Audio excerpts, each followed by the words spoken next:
Husnabad MLA Satish Kumar పై charge sheet విడుదల చేశారు Ponnam Prabhakar. 10 ఏళ్లైనా Gouravelli project పూర్తి చేయని ఎమ్మెల్యేకు ఓటు అడిగే హక్కు లేదన్నారు. గౌరవెల్లి ప్రాజెక్టు సమస్యల పరిష్కారానికి మంత్రి హరీష్ రావు సానుకూలంగా ఉన్నా ఎమ్మెల్యే సతీష్ అడ్డంగా నిలిచారన్నారు. అందుకే ప్రాజెక్టు పనులు పూర్తి కాలేదని ఆరోపించారు.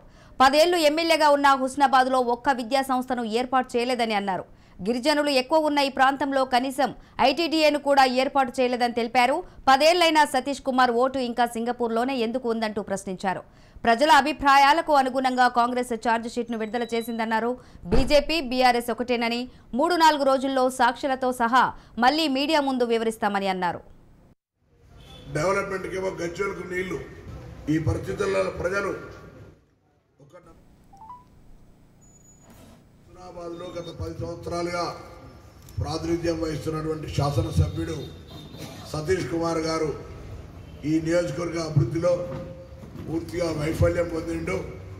ఏ రంగాల్లో వైఫల్యం పొందిననే అంశంకు సంబంధించి ఒక ఛార్జ్ షీట్ రిలీజ్ చేస్తా ఉన్నాం. ఇవాళ నియోజకవర్గ అభివృద్ధికి సంబంధించి నిర్లక్ష్యం చేసినాడు.